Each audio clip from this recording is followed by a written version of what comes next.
All right, who do we have the pleasure to talk to today? My name is Roger Pena. All right, Roger. So, where were you born and when were you born? I was born in 1977 back in Venezuela in a town place called Santa Barbara del Zulia. Small town. Only been down there a couple of times, but it's pretty nice, hot down there. Okay. So, how long after you were born did you stay there? Actually, I stayed till I was 13 years old because we stay in Venezuela, so we kind of know what was gonna happen with the President Chavez. So what we did, we moved to the States. I moved first to Atlanta. That was before '96, and we all moved out there. And man, it was beautiful. We lived that way. It was the American dream. We lived the American dream. Okay. And I was selling a lot of dope, so I got a lot of. I mean, I was making big bucks, so it was great. It was beautiful. It was beautiful. Okay. You got brothers and sisters? Yes, sir. I got one brother and two sisters that have, like on my dad's side, with the first marriage, and I got a little sister on the second marriage.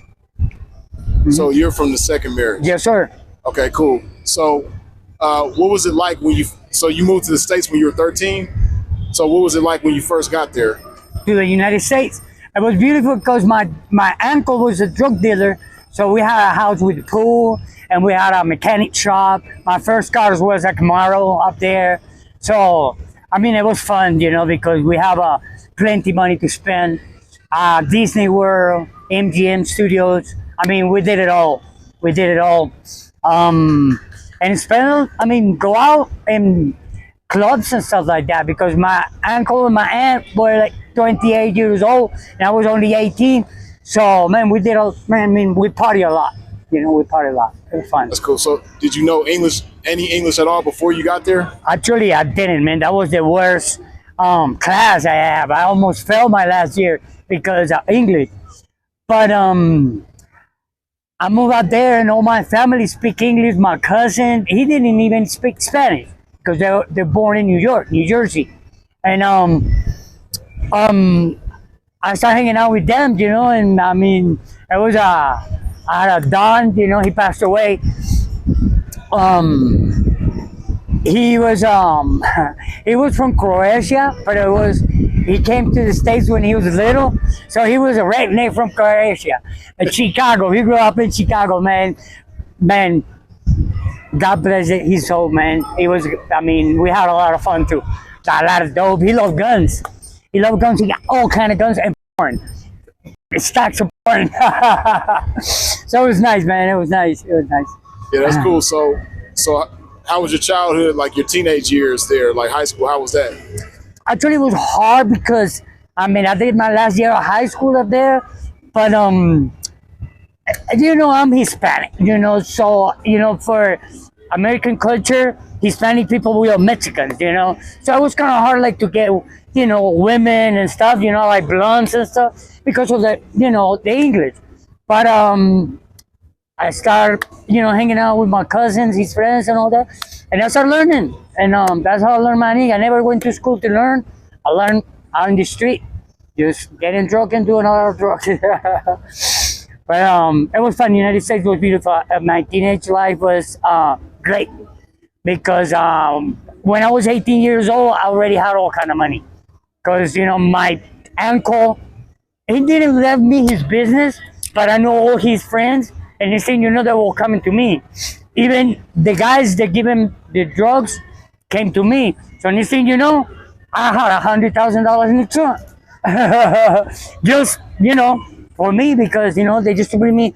I mean, it was crazy because I was selling. I work in a body shop, and everybody just come and hang out over there. So I used to buy like half an ounce, 14 grams, and sell them here and there, and to get my dope for free, pretty much, And next thing you know, one of my dealers, my uncle's dealers, came up to me. And he was, I got something for you. He made me follow him all around Atlanta because we went to like 6 different places because FBI was after him. So he wanted me to leave me the dope in the car that he wasn't a dealer, he was runner. He used to get the dope and deliver it the 400 500 kilos. That the van had a 4 wind star. The van had a 200 and 200 kilos under the front seats, and in the back it was 400. So that thing was carrying 800 kilos, but he was driving by himself, and that truck was low to the ground. You know, police ain't stupid, so they canceled the one in the back. And it was your phone charger. You plug in the phone charger, uh, left turn signal, and turn on the switch, and sound it, wah-pah, and the whole street come up, and it was a hole. When I opened it, there was 5 kilos in there, 500 grams. I was like, tell my homeboy, are you gonna give me like 2 3 years to sell this shit? He was like, no, I'll be back in 15 days. I was like, man, come on, go on with that bull, you know, I never gonna sell that. Man, in 10 days, I was out of dope. In 10 days, I was out of dope. I mean, and I opened one key, and it was good because I mean, Colombians, we have the fame, you know, with you know, we trick people, you know, we scam people. So I thought it was, you know, no good. Man, listen, you know, it was 100% pure cocaine, man. I learned how to cut it and put it back together like it was nothing. So I made 1 out of 2, and yeah, I made 2 out of 1, and it was 5. So man, we make a lot of money. I met this guy. He just lived in an apartment, empty apartment with a mattress on the floor. I brought him 9 ounces. The next day I came back, it was a computer in a bed. The next day I brought him another 2. It was guitars. Nah, God, that guy got so crazy. He was smoking a lot of crack. He rented the whole building because he thought the police was downstairs, upstairs. I mean, he just trapped himself into the dope. You know, always thinking, oh, you get to the apartment. Come on, dude. And you know what? It was actually true. He wasn't. I came up to his house to bring him some. He begged me in a bar because he got arrested. He begged me in a bar to bring him some. I brought him some, and when I left, the police knocked off and kicked the door down. I mean, I almost got busted with him, and he got busted with my dope. At least he paid me though. And cool guy, man, cool guy. He had he just, you know, some people don't know how to handle, you know, the drugs, so they get really into it. And that's what happened to him. But a great guy, JR, he was his name. And I made a lot of money too, man. I bought me a house. I spent $15,000 on a Honda Civic, which I been by myself. I had a Nissan Stereo Supercharged. Only when I had it, I had it in 2002, and it was a 2003. And it was only 5 in the United States. Everything, I had everything. Man, it was fun, man. It was the best life. And police start catching up. You know, haters start talking about me, about my house far away. I only deal with people that I knew. And if somebody else come, they have to go through a process. You know what I'm saying? I was pretty smart about the situation. But man, what can I say, man? I give them the chance to walk in. You know what I'm saying? I relaxed too much. Next thing you know, pow, they locked me up. They locked me up on the lake. I had a wave runner, a 1100 wave runner, 1100, man, 2-seater. It was bang, fast. And police caught me in the lake. They locked me up. They went onto the water. In the water. Chased you in the water. Chased me in the water. It's crazy because I live 10 minutes from the lake. So I just go to the lake, you know, we had the little tent and everybody was like running around in the jet skis, and I went and bought me an old one and it was fun. So I went and bought me a new one. And man, what can I say, man? I did it all, man. I married a girl from Detroit. We have 2 kids. Big house, Miami Beach. I had a friend of mine. We party a whole year. We only rest 1 day a week, on Mondays, and we had a place to go in Atlanta from Tuesday to Sunday.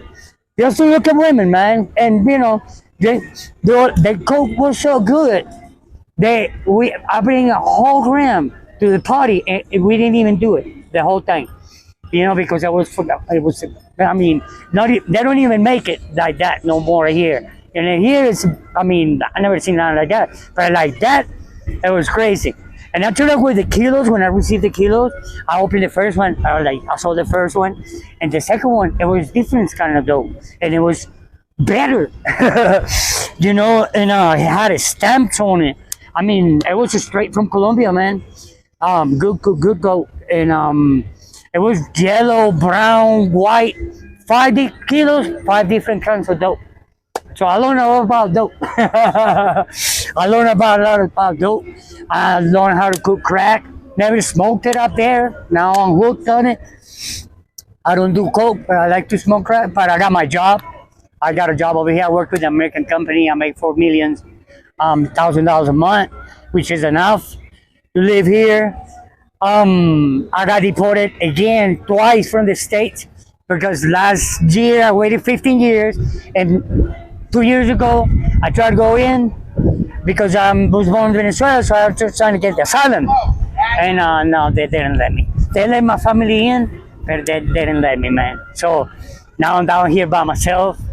So you know, sometimes I don't see it, but I get, you know, doing the dope, smoking crack. Next thing you know, 4 or 5 days go by, you don't even see it. You know what I'm saying? So it was hard, man. Beautiful. United States was beautiful. My parents live up there still. They got, you know, they got it going on. What else can I tell you, man? It was So, great, man. so Yes. when was the first time you got deported, and how was the process? Now, actually, they want me to fight the case because I have 2 kids, American kids, and but I had a long criminal record, and actually I was tired of getting violations of probation, you know, because I was pretty brat, you know, but because I had money, you know, so I thought, you know, I was, you know, the world was mine, so I didn't even care. So I felt pissed as I used to go out and do drugs or don't show up for PO, man, and so I got tired of doing time, you know. I mean, you know, that's a spider web. They you're in the system, forget about it. They gotta bring you back, and they gotta let you go too, so you can fuck it up. And in Georgia, it's hard, man. There are a lot of people locked up in Georgia. I met a lot of good folks in prison too. I know I don't regret it. Excuse me, because that was a great school, man. And I mean, man, unbelievable people, man. Unbelievable people in prison. People who fight for me, you know what I'm saying? Who, man, because when I got locked up, I had a lot of money and I had a lot of dope on the street. So I was a kingpin in prison, man. I had bodyguards and everything, cell phones. I mean, prison was sweet, you know, because we can bring stuff from the street, bottles, whatever. You know, not hookers, but but the rest of it, we had a lot of porn. We had a lot of porn, a lot of girlfriends in paper, and man, I mean, it was nice, man. The United States was a great school. I love Medellin. Now being here 10 years, I mean, if you know how to handle Medellin, it's good drugs and beautiful women. You know what I'm saying? And it's cheap and it's safe. And it's safe. You know, of course. You know, if you're gonna go and you know, be out on the street late or by yourself, that means things are gonna happen. But the rest, I mean, it's great. You know, and I'm not planning on moving out of here because of that. You know, and it's good money for me. You know, my English. I work with call centers. And actually, man, I had all kind of money too here because I opened my own company here. I was moving vehicles inside the United States. I had a BMW and everything, man. Neighborhood with 7 swimming pools in the neighborhood. I mean, upscale. And I got the crazy idea of going back to the States, and they didn't let me in, so I lost everything. I lost everything. I was paid just to get to the States. For me, my wife, and my 2 kids, I paid $20,000. Which is not a lot, but it's a lot from now. You know, it was 80 million. You know, I could buy a house. I could buy a house for that. And I mean, I lost it all, man. Everything. Last couple days, actually, I slept out on the street because they didn't have no money to pay, my room. I mean, I didn't sleep because I'm scared I'm gonna fall asleep and they're gonna steal my phone. Because, like I said, if you let in, you know, take the stuff, they will take it. They will smoke you out, like it happens to Kevin too. And so I try. You know what, man? I love myself too much, I think, and I don't see myself sleeping out on the street, man. What I do, I go to to like the passenger terminal, passing the buses and stuff, and I chill there, and sleep there and I shower there and all that. Can't go days without a shower, man. I mean, and I work in the office. You know what I'm saying? So, I mean, I have to say chart for the office. I mean, lately it's been kind of hard because, I mean, I even lose my clothes because I move place to place. Actually, a couple days ago, guys from Venezuela, Caracas, they're ghetto, man. And these guys just broke into my room, man. They want to stab me and shit, stole my money and stole my clothes. And I have to go, man. I mean, they kick me out, with nothing. So it's hard. Down here it's hard, not because of the Colombians or the Venezuelans, man, believe it or not. And they get together and, how it is, but it's hard. I mean, Chavez, what did, man, he took the knowledge and the culture from the Venezuelans, and made it worse. Socialism does that, and so I mean, people don't have no culture. I mean, they're fucking ghetto too much. You know what I'm saying? They don't even know how to read the clock.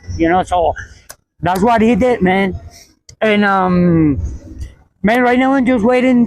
My kids already speak English in Texas and San Antonio right now with their mother. And actually this year my goal is to get my apartment, to get, myself together so they can come down, because they're giving already a visa and stuff like that, so they can come down and visit me. So, man, I mean, that's all I have, man. My family. Money comes and go, bro. Money comes and goes. Sometimes you have it, sometimes you don't. You know what I'm saying? They just do have it. But man, family is only one, man. And right now I'm 48 years old. It's gonna be kind of hard for me to start a new family, man. And actually, I got a girlfriend. She's only 28. And but I mean, why I'm gonna have kids, man? I ain't gonna be able to see him grow. I mean, I'm 48, so, but man, that's why I got into drugs so much, because I wanted to forget, what I'm saying? I don't drink, I smoke weed, do a lot of crack, bazuco they call it down here, but I control myself, I try to just, if I go smoke a little, I mean, I see myself in the mirror with these guys, sleeping out on the street, and I really don't want to see, see me. I mean, I just can't, I tried. I just can't live on the street. I mean, I think, I mean, I can do it, man. I mean, it's been kind of hard because of my age to get jobs, but I mean, I'm a hard worker, so I don't mind working. I love what I do. I love helping people out. I never steal nothing from nobody, man. I'm just a drug dealer. That's why I did my time. I did 6.5 years. I went to 16 different prisons in the United States. They got me everywhere. 6.5 years? Yeah, because they bought me out, and I was in Gwinnett. In Gwinnett, they got like 5,000 inmates and 2,000 people in jail. So they got, I mean, 4 people are sleeping in a, small rooms and stuff, and man, little by little, I lost it all, man, and it was kind of hard to. I mean, my first wife wanted to come down here with my kids, but I mean, I wasn't gonna do that to them, to Venezuela, and the United States. I mean, it's not what it was 20 years ago, but it's still a great country, man. It's the best country in the world, man. And I think Trump is doing the right thing, man, believe it or not, what I'm saying? Because he's looking out for himself, not for others, and that's it, what I'm saying? I mean, it's messed up. It's messed up to say it, because that's racist too, if you see it.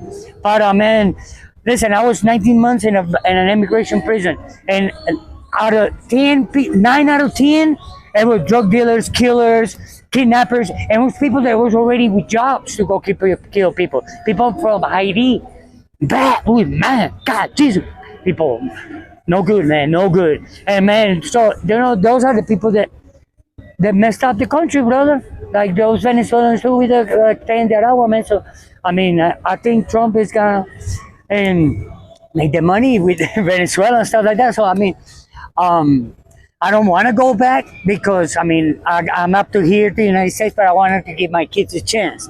You know what I'm saying? And it's I mean here we live good, but over there is no opportunity, bro. To have a car, you know, luxury, you know, nice house. Right down here you can have it, but it's not that affordable, bro. Not that affordable. I mean, it's more like a luxury, but not necessary. Um, I guess. So you Yeah, did 6.5 years in prison, and then you were in a deportation yeah. facility for 19 months. No, listen. I got locked up at the immigration. Actually, I think it was Obama or Bush. They changed the law in the 2008. The people with residence, because I have my green card, they're gonna take the green card if you have felonies, and I got a whole book full of felonies. So, man, I thought I was going free. I was in Gwinnett in a work camp, and I got out, and they called my name, and I was leaving. I was wearing some John John's shorts, and it was winter time, and I was in shorts, and a wife beater, and hey, bro, I remember I told my wife buy me some Coronas and a blunt and shit, and she was outside of my brand new truck, and the next thing you know, I'm walking down. I was the first one in line. I walked down. I was locked up for like 12 months, 14 months violation of probation. When I looked down, I seen an ICE officer. I was like, oh, it's like this big, like a wall, man.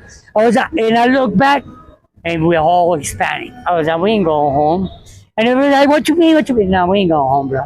Yeah. And the ICE officer asked me, you're gonna be cold? I mean, you stop at Walmart and get me some beans. I mean, you are gonna have fun.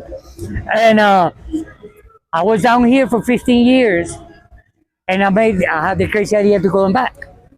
And that's when I got locked up for 19 months because ICE upload some information about my asylum, which it was confidential, and they made it public. 4,000 people. So 4,000 people. I was locked up in 2 days because they can send me to Venezuela. They can't because I was, asking for asylum. And with my criminal record, they don't want to let me into the United States. So they got me locked up for 19 months. And I told the judge, I was like, hey, judge, I mean, I'm Colombian too, man. Send me back. He was like, all right, give me a copy of your passport, and I'll send you back to Colombia. And they sent me back, man. A month later, I was down here. It sucks, man, because, I mean, without family, I mean, you can have all the money in the world, man, but, I mean, that a smile on your kids, man, that's just priceless, bro. Priceless. I even have the car just to take them to the park. I fight with my wife every day because I wanted to go to the park every day. I was like, man, why not? Why not? They're gonna have fun. I mean, if you're gonna go to your phone, you can do it in the park. I mean, you don't have to do nothing. I was like, so we find. I mean, I love my kids. I love my family, man. For kids, white girl, Venezuelan girl. And I hope I'll get to see them again. I mean, I'm doing my best, man, trying to clean myself, stay out the dope. Because sometimes you don't see it, man, and you start doing dope and you don't see it, and you just see yourself, man, 4 or 5 days away. I mean, and not right now, man, and having an office job, having an office job that helped me out a lot because I get to interact with people. When you start hanging out with these guys that live out on the street, you start turning into them. And it's hard. It's hard because I mean, that life starts sucking you in. Sucking you in. And one time I lost my phone, and I didn't have no communication with my family, and I lost my job, and I was moving, so I didn't have no money. I didn't have no money to move. I don't have no phone like that. I was living on the street, right? Working as a dealer in the Barrio Antioquia. I was working a dealer over there, making money, to pay the rent. Until one day I seen a guy because people don't want to lend you the phone. People don't believe you on the phone. until I found a Venezuelan guy who was like, "Hey man, can I borrow your phone?" Of course, man. Call my mother, man. Please. Got out of there real quick. Because I mean, Barrio Antioquia is a safe place. It's a lot of dogs. They don't want no heat in there because they don't let you do nothing in there, not even a fight, because they don't want the police in there. But I mean, everything is nice. But when it's drug related, man, I mean, it's bad. I mean, it's bad people, bad faces behind all the scenes, and there's a lot of traps in that bad neighborhood. So actually, it'd be like McDonald's. And I mean, it be cars from 2, 3 blocks buying blunts. The guys come out with the bags like this big to sell it like this.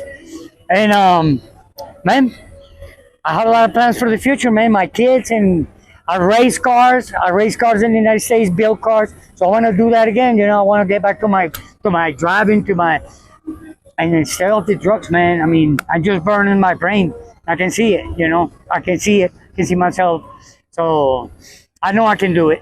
If I can say no, I mean, I have money. I can go buy more. I lift the wax from the small one and I go to sleep. I think I'm doing it right. But sometimes you don't see it. So that's when I told my friends, if you see me fucking up, let me know, because I don't see it. So that's what I do. That's what I do, man. And it's hard, man. Life is beautiful and it's hard. And hard too. But like they said, if life was perfect, it'd be boring. So, man, right now, I'm ready to come up. I got a lot of plans. I was talking to Kevin about that, open a YouTube channels about vehicles, so, I mean, those are my plans. Making my money so I can give a good life to my kids, man. They're growing fast. Time go by quick, man. Time go by quick. Yeah, that's cool, man. And so, is there anything else that you would like to say? Don't smoke crack. Is like my cousin used to say. I asked my cousin one day, "Man, is crack is that bad?" It was that bad? Bad? That shit is too fucking good. That's why people live on the street, because the high is too good. He said, "Don't try it," and I made him say to trying it. I mean, like I said, it's a good high, but I like to enjoy my high, not that high enjoy me. Feel me? So I try to.